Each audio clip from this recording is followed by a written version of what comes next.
अगर हम coin market cap की वेबसाइट पे जाके देखते हैं तो यहां पे हम देख सकते हैं टेदर यूएसडीटी जो कि एक स्टेबल कॉइन है। सिमिलरली पेपल की वेबसाइट पे जाके देखते हैं तो पेपल ने खुद का अपना स्टेबल कॉइन लॉन्च कर दिया है।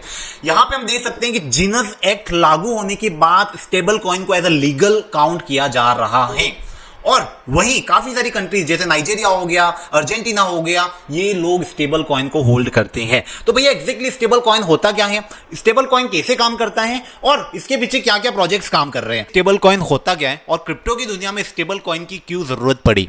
Let's suppose we use multiple crypto currency. आपने बिटकॉइन का नाम सुना होगा, इथेरियम का नाम सुना होगा और इस प्रकार की बहुत सारी क्रिप्टो करेंसी का नाम सुना होगा। Let me take example of bitcoin, है ना। आज बिटकॉइन की वैल्यू 100 रुपये और हो सकता है कि उसकी वैल्यू कल 90 भी हो जाए या फिर 110 भी हो जाए, है ना। उसकी प्राइस हमेशा अप्स एंड डाउन फ्लक्चुएट होती रहती है। बट यहाँ पे एक प्रॉब्लम थी कि यहाँ पे कोई स्टेबल कॉइन नहीं था, फिक्स कॉइन नहीं था। लेट मी टेक एग्जांपल, जैसे आरबीआई है, उसने क्या कर दिया, 100 रुपीज का 100 रुपीज के नोट की प्राइस फिक्स कर दिया। आज भी उसका प्राइस 100 रुपीज रहेगा, कल भी उसका प्राइस 100 रुपीज रहेगा। बट क्रिप्टो की दुनिया में ऐसा कोई स्टेबल कॉइन नहीं था, स्टेबल कॉइन टोकन नहीं था जिसकी प्राइस फिक्स रहे। वहीं 2014 में यूएसडीटी टेदर निकल के आता है, वो एक स्टेबल कॉइन लॉन्च करता है जिसकी वैल्यू हमेशा $1 के बराबर रहेगी। एक स्टेबल कॉइन इक्वल्स टू $1। सो यहां पे क्वेश्चन निकल के आता है कि जो स्टेबल कॉइन है वो कितने टाइप्स के होते हैं। तो as per my research stable coin 3 type के होते हैं, फियाट बेस होता है, डिसेंट्रलाइज बेस होते हैं एंड एल्गोरिथमिक बेस होते हैं, जिसकी आज की दुनिया में कोई भी निशान नहीं है। तो चलिए बात करते हैं फियाट बेस स्टेबल कॉइन की। जैसे यूएसडीटी हो गया, यूएसडीसी हो गया, that all are fiat base stable coin. तो भैया ये काम कैसे करता है, ठीक है। Let me take example of USDC. So as I mention earlier कि यूएसडीसी की जो वैल्यू है वो क्या है, $1 के बराबर है, राइट।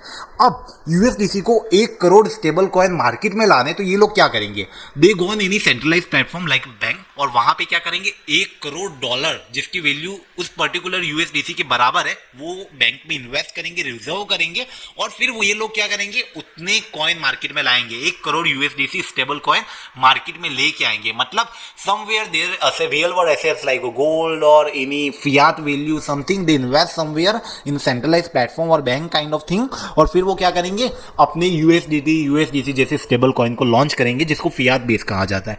सेकंड जो होता है वो होता है decentralised base stable coin.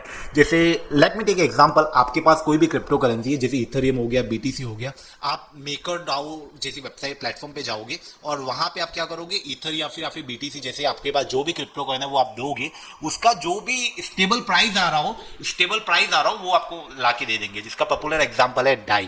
Third जो है वो है टेदर यूएसडी जो एल्गोरिथमिक बेस्ड काम करता है। तो ये फेल हो गया, इसके पीछे कोई एसेट्स वर्क नहीं कर रहा था, दैट इज द रीजन।